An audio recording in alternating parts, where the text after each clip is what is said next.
नमस्कार दोस्तों, स्वागत है आपका हमारे चैनल पर जहां हम धर्म, अध्यात्म और जीवन से जुड़े अनसुलझे रहस्यों पर चर्चा करते हैं।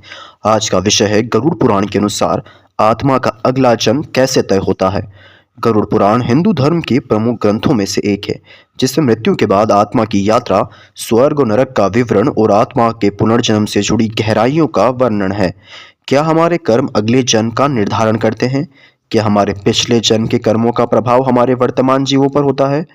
और आत्मा किस प्रकार एक शरीर से दूसरे शरीर में यात्रा करती है? आज के इस वीडियो में हम इन सभी सवालों का जवाब खोजेंगे, तो वीडियो को अंत तक देखना न भूलें। सबसे पहले यह समझना जरूरी है कि गरुड़ पुराण क्या है और इसका महत्व क्यों है। गरुड़ पुराण हिंदू धर्म के 18 महापुराणों में से एक है। इसे भगवान विष्णु ने गरुड़ को सुनाया था। इसमें मृत्यु, आत्मा की यात्रा, स्वर्ग, नरक और पुनर्जन्म के विषय में गहन जानकारी दी गई है। गरुड़ पुराण को विशेष रूप से मृत्यु के समय पढ़ा जाता है। ऐसा माना जाता है कि इसे सुनने से आत्मा को शांति मिलती है और उसका मार्गदर्शन होता है। इस ग्रंथ में कर्म के सिद्धांत को विस्तार से समझाया गया है, जो यह तय करता है कि आत्मा का अगला जन्म कहाँ और किस रूप में होगा। गरुड़ पुराण के अनुसार आत्मा और कर्म का गहरा संबंध है। मृत्यु के बाद आत्मा का अगला जन्म उसके कर्मों पर आधारित होता है। गरुड़ पुराण के अनुसार आत्मा को संचित कर्म, प्रारब्ध कर्म और क्रियमाण कर्म के आधार पर उनका अगला जन्म मिलता है। अब बात करते हैं कि मृत्यु के बाद आत्मा किस प्रकार यात्रा करती है। गरुड़ पुराण में इस प्रक्रिया को विस्तार से समझाया गया है। मृत्यु के तुरंत बाद आत्मा शरीर से बाहर निकलती है। इसे सूक्ष्म शरीर कहा जाता है, जो आत्मा को एक नए शरीर में ले जाने का माध्यम होती है।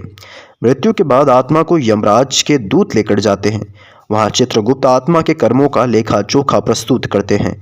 गरुड़ पुराण के अनुसार इस समय आत्मा को उनके जीवन के सभी अच्छे और बुरे कर्मों को दिखाया जाता है।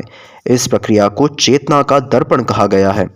अगर आत्मा ने अधिक पुण्य किए हैं तो उसे स्वर्ग भेजा जाता है। अगर पाप अधिक है तो आत्मा को नरक में दंड भुगतना पड़ता है। इसके बाद आत्मा को पुनर्जन्म मिलता है। अब सबसे महत्वपूर्ण सवाल, आत्मा का अगला जन्म कैसे तय होता है।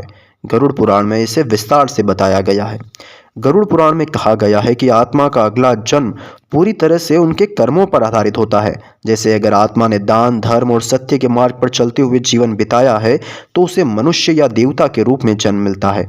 अगर आत्मा ने हिंसा, झूठ और अधर्म का पालन किया है तो उसे निम्न जैसे पशु, पक्षी या कीड़े मकोड़ों में जन्म लेना पड़ता है। आत्मा को इनमें से एक में जन्म लेना पड़ता है, जो उनके कर्मों के आधार पर तय होता है। अच्छे कर्मों के प्राप्त जन्म, बुरे कर्मों से प्राप्त जन्म पशु, पक्षी या कीड़े मकोड़े बनते हैं। गरुड़ पुराण में नरक और स्वर्ग के अनुभवों का भी वर्णन है। आइए इसे विस्तार से समझते हैं।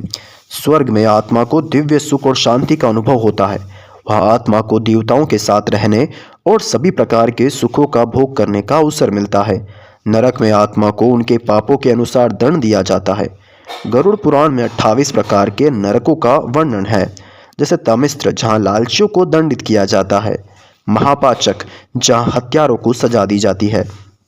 स्वर्ग और नरक में आत्मा एक निश्चित समय तक रहती है। इसके बाद आत्मा को पुनर्जन्म के लिए भेजा जाता है। क्या आत्मा को पुनर्जन्म के चक्र से मुक्त किया जा सकता है? गरुड़ पुराण में इसका उत्तर दिया गया है। गरुड़ पुराण के अनुसार भक्ति और प्रायश्चित आत्मा को पापों से मुक्त कर सकते हैं। अगर आत्मा सच्चे दिल से भगवान की भक्ति करती है तो उसे मोक्ष की प्राप्ति हो सकती है। मोक्ष का अर्थ है जन्म मरण के चक्र से मुक्ति। तो दोस्तों, गरुड़ पुराण के अनुसार आत्मा का अगला जन्म पूरी तरह से उनके कर्मों पर